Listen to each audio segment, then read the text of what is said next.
Welcome to the Craig and Greg Show, presented by Maximize Leadership. Here are Craig Owens and Greg Harris. Welcome to the Maximize Leadership Podcast. This is the Craig and Greg Show. I'm Craig.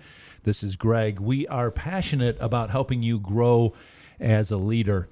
Greg, one of the things that leaders need to take on is handing out hope to people. And I'm always intrigued by the quote from Napoleon Bonaparte that said, "Leaders are dealers in hope." How important is it for leaders to be able to hand out hope to others? Craig, this is one of our favorite words, right? It's a good four-letter word versus a bad four-letter word. But I think the challenge that people have is they're looking for some believability, achievability, things that, hey, we can do this. This is not insurmountable. And as you know, I went to a school called, one of my undergrad is Hope College, and I just love the word because it's a positive word. It isn't, it's not a name of a person. It actually is, an actual attribute that we can work on.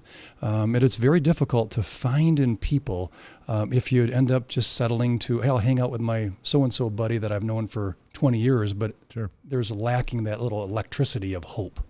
So obviously we can't give something to other people that we don't possess ourselves. Mm-hmm. So you and I as leaders, or the people watching that are developing as leaders, how do I put hope inside myself so that I have it to be able to give to other people? I think, in humanity, and this is not a science project, but I think what we allow in comes back out. Good. And I've just found that to be, if I'm listening to, maybe some bad news channel, or maybe I'm around a negative person or persons, you can kind of get caught into that lower level feeling, and people read it. If the fun part about being around people as a leader and influencing people, that's one of your favorite words for leadership is influence.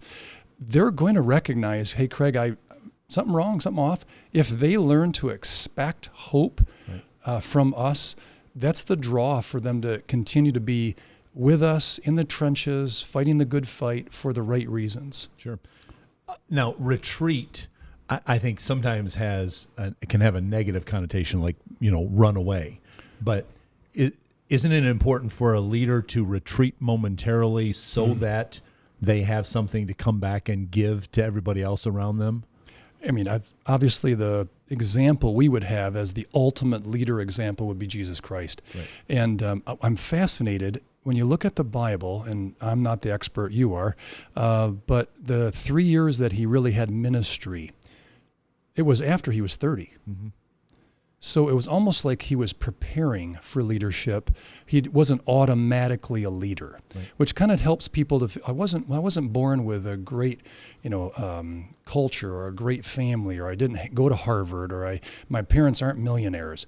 But leadership really is growing, and I think hope can grow.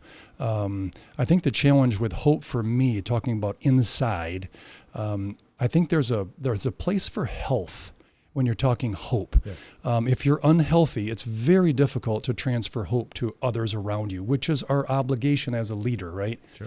Whether you're a mom with kids or you're a CEO with 1,000 employees, that whole gamut is they need to be healthy, I do, you do, in order to pass on true hope, not propaganda or promoting something like out of energy. I think the other part that I've learned the hard way is it's too easy to be around pessimistic people, and they gather, right?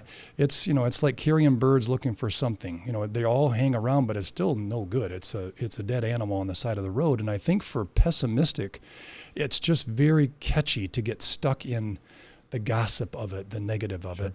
I think the other part that I feel hope is when you're alone, when you work on your laptop in a cubicle, maybe you drive a truck, maybe you do something solo for your vocation or your habits or hobbies. Without people, it's tough to sharpen your iron. You and I have enjoyed that for decades. Not that we're that old, but I think the sharpening iron is critical because it makes you question. You'll change the subject on me if we're having a breakfast to a positive one. Later on, I'm like, he segued pretty good out of negative because it went, maybe it was a subject or a thing that happened.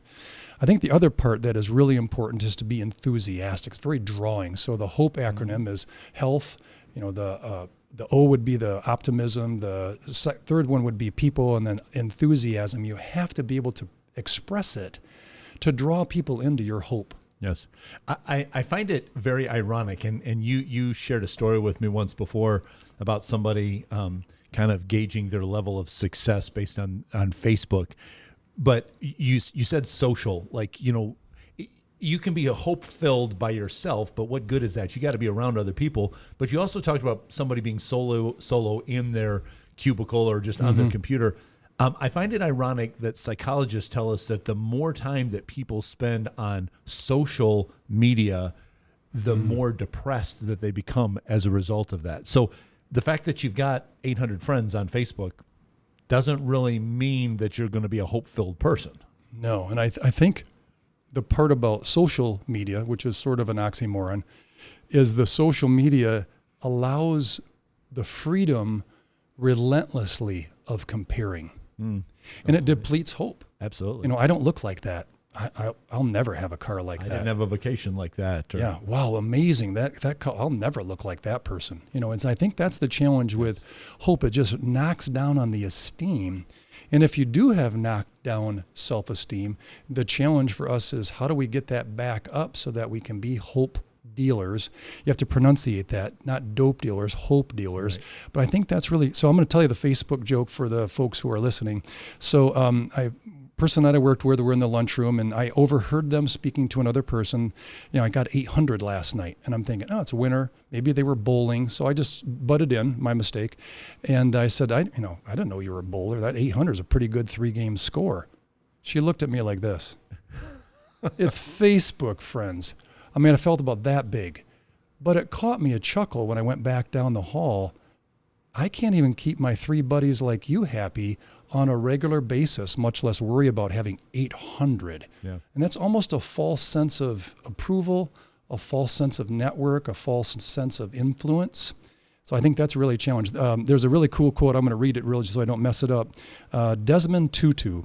Hope is being able to see that there is light despite all the darkness around. Yes. And you don't have to really have your head in the sand to see darkness if you're astute. Right. Spiritually, societally, etc. So, well, you quoted that proverb earlier that iron sharpens iron. You can't do that from a distance. I can't sharpen your iron from the other side of the room. No. The blacksmith, that's sharpening iron there, he's got to get down and dirty right next to it. Mm-hmm. And I think that really lends itself to hope, is that you got to be in touch with people, not just I got 800 friends on Facebook and I got so many followers on Instagram and Twitter. That's not getting close to people. And so you're going to have a hard time dispensing hope, and you're going to have a hard time being filled with hope as a result of that. To me, the word hope is a bit of a draw. I remember a story back in the 80s when Joe Montana was leading the 49ers, and he had to have a couple games where they had to come back to win. And I remember getting an interview, reading an interview from Randy Cross. He was their center. And they said, what was it like in the huddle with Joe Montana? And he goes, oh, we had hope. We might have been 78 yards from the touchdown line we needed to score, and we only had a minute 42. But he came in the huddle as if, minute 42, I'll do that in a minute 12. And hope was very inspiring for people, even when you're looking at the clock thinking, we're down by 6 with that much. We can't. Oh, Joe Montana's in the huddle. We can. And I think that's the attraction of hope from leaders to their teammates. Sure. Well, you shared a quote. I'd like to share one as well about hope, and really how hope and being around hope-filled people can even help your physical health. Daniel Goleman, that wrote the books about emotional intelligence, he combined with a couple other authors and wrote a great book called Primal Leadership. But listen to what he said in this book. Whereas 3 or more incidents of intense stress within a year, and he gives the examples of, he says, say, serious financial trouble, being fired, a divorce, a COVID isolation. Listen, when you have 3 or more of those in a year, he said it triples the death rate in socially isolated middle-aged men. But they have no impact whatsoever on the death rate of those that cultivate close relationships. That really speaks to hope, that you got to have people around you that are feeding your hope, and you have to have people around you that you are pouring hope back into them. To me, it's fluid. Hope isn't a pixie dust where you'd walk around a neighborhood and just sprinkle it on people. It really is fluid. And we need that for us. Yes. We need hope to come back and forth. You and I do that well because we're connected. We're attuned to each other. We're, as Goleman's subject, emotional intelligence, it really is about that. It's staying in tune with what's going on and what's going on for other people. Without that, you can't be pie in the sky. Hope has to get a little dirty. Your example of the sharpening iron, the blacksmith is, he's got gloves and vests and masks on, and that's kind of sometimes where it gets a little dusty, dirty, working with other people. But it's much more meaningful for the other person if you took the time versus just send a text. Time is just the Absolutely. catapult, the fuel of hope. Yes. Well, if you would like to be around some hope-filled people, we've got a great opportunity for you.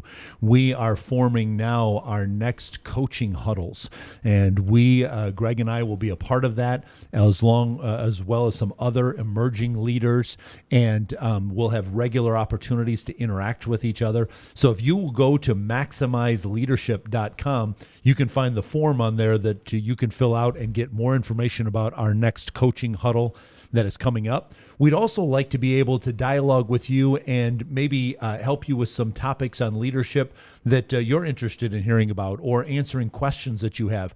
And so whether you go to maximizeleadership.com, or you can go to Twitter at Maximize Podcast, give us some feedback, send us some questions that you have. We'll answer those questions. Maybe some of the questions that you send to us might result in another podcast episode that we'll have here to be able to address that topic. But we want to give hope to you, and we want to be able to pour that in, because that's going to help your leadership as well. So, Greg, as we wrap up today, what's one takeaway? If somebody is, they're like, I want to be like Napoleon said, I want to be a dealer in hope. What's one thing that our leaders could do so that they become those hope dealers? I think getting back to the acronym, the health part, someone who is worn out, tired, multitasking, has so much on their plate with no basically margin, it's very difficult to find time or energy to say, I'd like to be with him or her to kind of share hope, sharpen iron. I think health is a big one. I think my big test is not being around negative people. Mm-hmm. The positivity is just really critical. And that then correlates to the others, where you're around people, so it's positive. And then the enthusiasm is, I just love being with people. It's sure. Very... it kind of continues. It pushes the ball down the field for us. So I love our coaching huddle prospect with folks who are emerging or existing leaders. It's a place where they can sharpen their iron, and it's very safe. So a place to grow, which is really important. Yes, absolutely. So check it out at maximizeleadership.com or on Twitter at Maximize Podcast. We'll be bringing you more great content, so stay tuned. Get in touch with Craig and Greg through Twitter at Maximize Podcast or at MaximizeLeadership.com. Be sure to subscribe so you don't miss any episodes of The Craig and Greg Show.